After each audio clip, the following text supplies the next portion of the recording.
Big boss ಮನೆಯ master mind ಎಂದೇ ಕರೆಸಿಕೊಳ್ಳುತ್ತಿದ್ದ ತ್ರಿವಿಕ್ರಮ್ ಮೊದಲ ರನ್ನರ್ ಅಪ್ ಆಗಿದ್ದಾರೆ. ಇವ್ರೇ ಗೆಲ್ತಾರೆ ಅಂತ ಎಲ್ಲರೂ ಅಂದುಕೊಂಡಿದ್ದರು. ಆದರೆ ಅದು ಆಗಲಿಲ್ಲ. ಹಾಗಿದ್ದರೆ ತ್ರಿವಿಕ್ರಮ್ಗೆ ಸಿಕ್ಕ ಬಹುಮಾನ ಎಷ್ಟು ಗೊತ್ತಾ? ಬಿಗ್ ಬಾಸ್ ಸೀಸನ್ 11ರ ವಿನ್ನರ್ ಹನುಮಂತು ಅಂತ ಎಲ್ಲರಿಗೂ ಗೊತ್ತಿದೆ.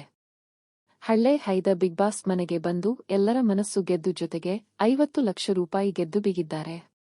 ಆದರೆ ಎಲ್ಲರೂ ತ್ರಿವಿಕ್ರಮ್ ಗೆಲ್ತಾರೆ ಅಂತ ಅಂದುಕೊಂಡಿದ್ದರು.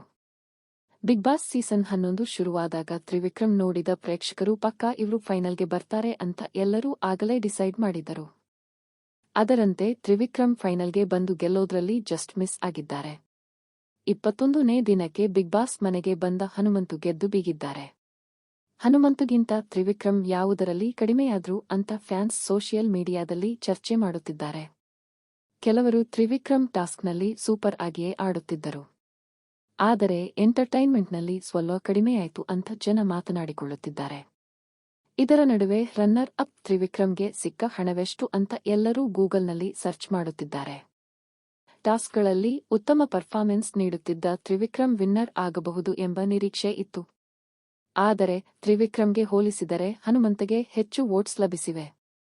ವಿನ್ನರ್ ಪಟ್ಟದಿಂದ ತಮಗಿನ್ನೂ ಹೆಚ್ಚು ಅವಕಾಶಗಳು ಸಿಗಬೇಕು ಅನ್ನೋದು ತ್ರಿವಿಕ್ರಮ್ ಕನಸಾಗಿತ್ತು. ಆದರೆ ವಿನ್ನರ್ ಆಗುವ ತ್ರಿವಿಕ್ರಮ್ ಕನಸು ಕಮರಿದೆ.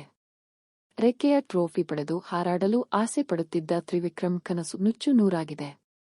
ಅವರ ಅಭಿಮಾನಿಗಳಿಗೂ ಬೇಸರವಾಗಿದೆ. ಬಿಗ್ ಬಾಸ್ ಕನ್ನಡ 11 ಕಾರ್ಯಕ್ರಮದಲ್ಲಿ ವಿನ್ನರ್ ಆದ ಹನುಮಂತ ಲಮಾಣಿಗೆ ವಿನ್ನರ್ ಟ್ರೋಫಿ ಜೊತೆಗೆ 50 ಲಕ್ಷ ರೂಪಾಯಿ ಬಹುಮಾನ ಹಣ ಲಭಿಸಿದೆ. ರನ್ನರ್ ಅಪ್ ಆದ ತ್ರಿವಿಕ್ರಮ್ಗೆ 15 ಲಕ್ಷ ರೂಪಾಯಿ ನಗದು ಬಹುಮಾನ ಲಭಿಸಿದೆ. ತುಮಕೂರಿನ ಗುಬ್ಬಿಯಲ್ಲಿ ಹುಟ್ಟಿ ಬೆಳೆದವರು ತ್ರಿವಿಕ್ರಮ್. ಬೆಂಗಳೂರಿಗೆ ಬಂದು ತಾಯಿ ಜೊತೆ ವಾಸವಾಗಿದ್ದಾರೆ. ಅವರ ತಂದೆ ಲಾರಿ ಡ್ರೈವರ್ ಆಗಿದ್ದರು. ಅಪಘಾತದಲ್ಲಿ ಅವರ ತಂದೆಯನ್ನು ಕಳೆದುಕೊಂಡಿದ್ದರು ತ್ರಿವಿಕ್ರಮ್. ಈ ಬಗ್ಗೆ ಬಿಗ್ ಬಾಸ್ ಮನೆಯಲ್ಲೂ ಹೇಳಿಕೊಂಡಿದ್ದರು. ಕ್ರಿಕೆಟ್ನಲ್ಲಿಯೂ ತ್ರಿವಿಕ್ರಮ್ ಹೆಚ್ಚು ಕಾಣಿಸಿಕೊಂಡಿದ್ದರು. ಸಿಸಿಎಲ್ನಲ್ಲಿ ಕರ್ನಾಟಕ ಬುಲ್ಡೋಜರ್ ತಂಡದಲ್ಲಿ ಆಡಿದ್ದರು ತ್ರಿವಿಕ್ರಮ್.